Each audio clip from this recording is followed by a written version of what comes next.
Welcome Prince Institute. Latest matter. The Hindu News 26th May 2020. Ready?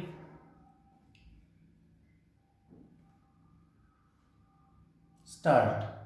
Even after long negotiations with states and with a truncated schedule, the center has found it difficult to relaunch domestic flights.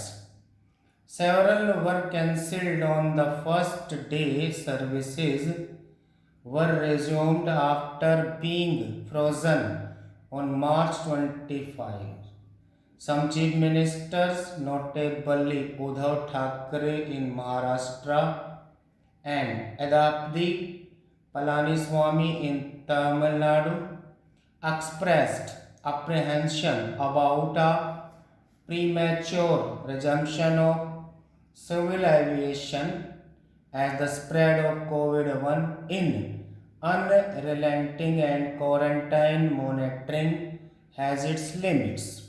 The experience of flight cancellations, passenger frustration, and low capacity among states to track thousands of passengers should prompt a rethinking on scheduled flights.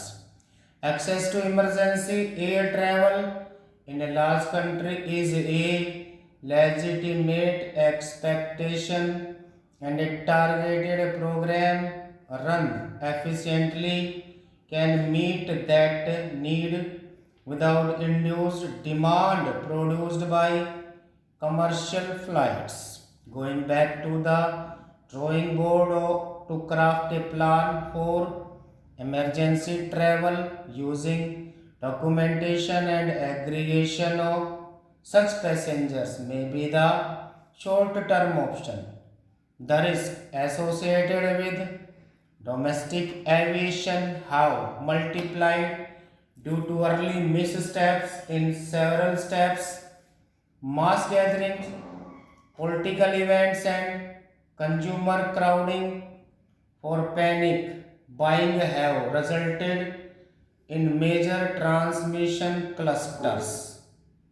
The trajectory of fresh COVID 19 cases shows that this was aggravated by the bungled response to the concerns of migrant labor, exposing thousands of workers and their communities to infection.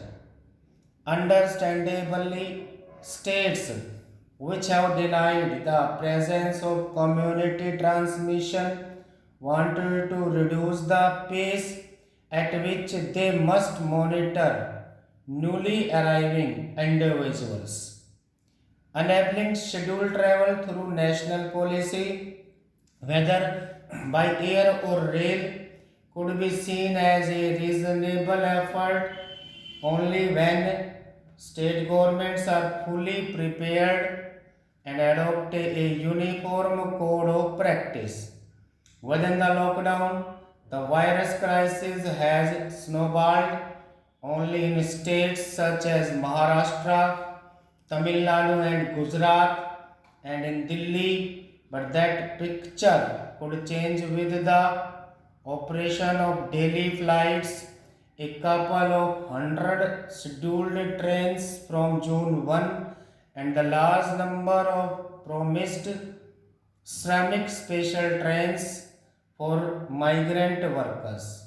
It is essential, therefore, for states to adopt a coordinated approach on quarantine and testing. Travel choices in the present phase should be designed to discourage optional journeys. Moreover, passengers on all flights, including relief flights, could have a lower risk if airlines and the government keep the middle seats vacant as decided on March 23 by the DGCA. There is no reason to think that the pandemic has begun to warn. The global aviation map shows that even market economies placing great emphasis on individual freedoms have severely limited travel, making exceptions only for returning citizens. Relaxing travel must be preceded by focused containment measures and an agreed protocol for states. Stop.